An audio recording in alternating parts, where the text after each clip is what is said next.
Hello everyone and welcome back to the SteemTrail Gaming News. Today is the 12th of April 2018. My name is Kralizec and I will be your host for the evening. I think I'll start with the information why the podcast didn't appear for 2 days. I was actually at the hospital. I had a bit of an epileptic seizure. Was just hospitalized. Hopefully everything seems to be okay at the moment. Hopefully we'll stay okay as long as, like, ideally forever. Though this time my driver's license has been taken away for a year. That's just horrible. And I've been actually getting some medication, so hopefully those will help and I will never ever have a seizure again. But that's not why we are here. We are here to talk about video gaming news. So first we're going to take a look at some changes for the Steam privacy settings and how they're affecting one of the largest gaming databases on the world. Secondly, we're going to take a look at Radical Heights, a new Battle Royale game that is already under scrutiny for potentially being pay to win. Then we're going to take a look at something that American FTC says about those little stickers that says warranty void if removed. And last of all, we're going to take a look at what the South Korean FTC says about a few games with loot boxes. But let's begin with the Steam. And I mean Steam, like the gaming platform, which now provides an update that expands on exactly what you can do with your privacy settings. So probably the most awesome thing that most of people will be doing is that you can now be online and invisible at the same time. Why this feature wasn't included from the very get-go is a mystery to me, and I'm very glad that it is there. Because sometimes I do want to play, but I don't want to see invites from my friends, etc. Another interesting change is that you can now essentially hide a game so people will no longer see how much you got played inside a game. So you've been playing a game for a very long time, but you're still really bad at it? Well, just hide it and you won't be getting any more of those pesky messages saying, "Oh, you got 3,000 hours in this game and you just suck." Yeah, that's all going away. Apart from that, this actually has some pretty big implications. So obviously this is good news for the players themselves, but on a larger scale, it does have a pretty interesting impact on Steam Spy. If you don't know, Steam Spy is a site that provides metrics on the most played games and most profitable games, etc., that appear on Steam. And they have been using exactly all of these things to actually get to this information, and right now it seems they will not be able to. According to Steam Spy operator Sergey Galyonkin,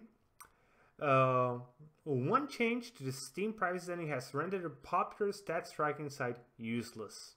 So what he said is, Valve just made a change to their privacy settings, making games owned by Steam users hidden by default.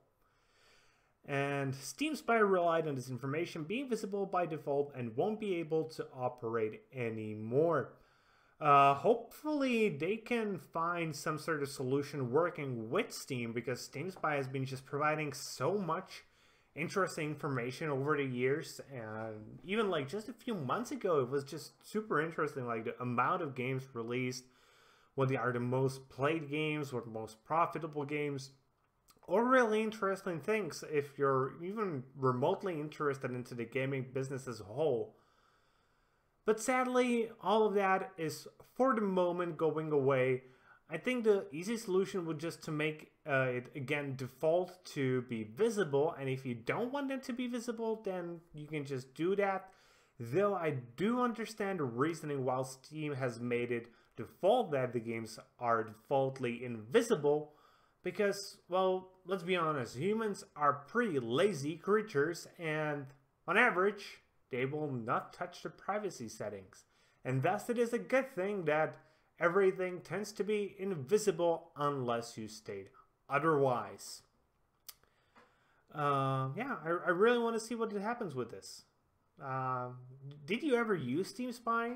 Is it just a tool you wait for once a year for the big news to come out on the end of the year, or is it something you're using yourself?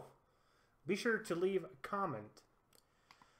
Our second piece of news is about a game called Radical Heights, which is a Battle Royale game coming into early access from the creators of Lawbreakers, Boss Key Productions.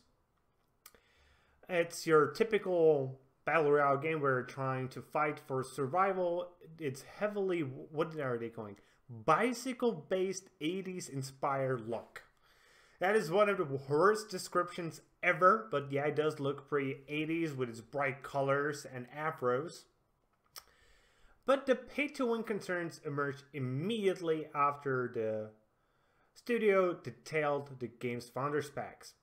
They were pretty much little packs that gave you 10,000 in-game cash, which you could then spend on weapons, gadgets, armor, or different level things.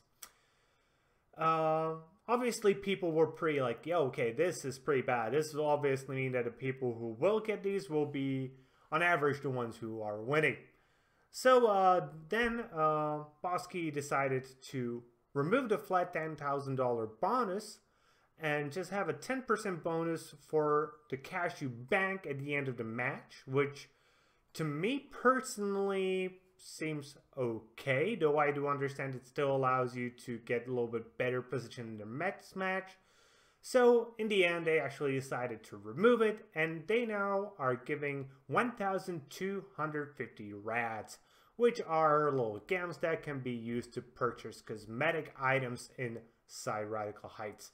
And obviously that is a good solution in itself, and I'm pretty proud that they managed to act as quickly and realize that we really don't want play-to-win features in our games. Okay, let's move on to the American FTC, which, if you don't know, is the Fair Trade Commission, and they're now warning companies that warranty void removed stickers are potentially illegal. That is pretty interesting. It could obviously apply to a lot of computer stuff, whether it's software or even hardware, because for hardware it could be something as obvious as a sticker on your phone, you know, so that says warranty void if damaged or removed, and because you wanted to change your battery in your iPhone or something like that. When it comes to software, these stickers are often put on boxes of software so nobody can just open them.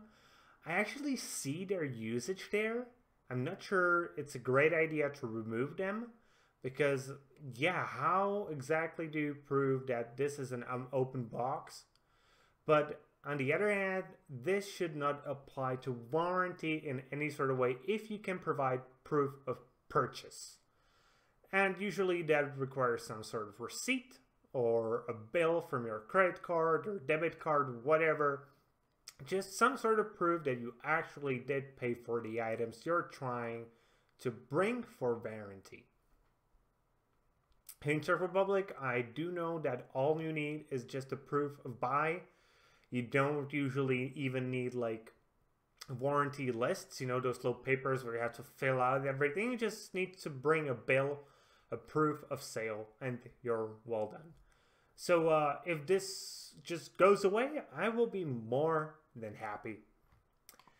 And last of our piece of news today is from South Korea, where a big gaming studio called Nexon has been fined by the Korean Fair Trade Commission over loot boxes. Nexon is one of the free-to-play world giants, and they have been penalized by $875,000 for unscrupulous usage of loot boxes. More precisely, the complaint comes after a specific set of loot boxes was included in the game, which each cost about 900 won, which is about 85 cents. And you would obviously get some random idols. But if you purchased a loot box during a special event, you got 2 little puzzle pieces. And when you get all 16 puzzle pieces, certain in-game benefits would be granted to you. And as it seems, most people assume that when it said the pieces are given at random, that means each piece of the puzzle has the same amount of probability that it will actually drop.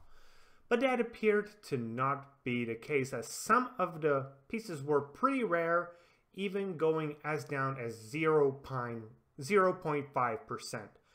There was allegedly even a customer who spent 460,000 wons, which is about $430, just to get each piece. That's one single person. Imagine if there was like 1 million people each spending 20 bucks. That's an insane amount of money. And since the Korean FTC believes that Nexon didn't adequately indicate what the odds for each of the pieces actually are, they believe they were misleading their customers, and that's why they were fined. And I'm completely fine with that.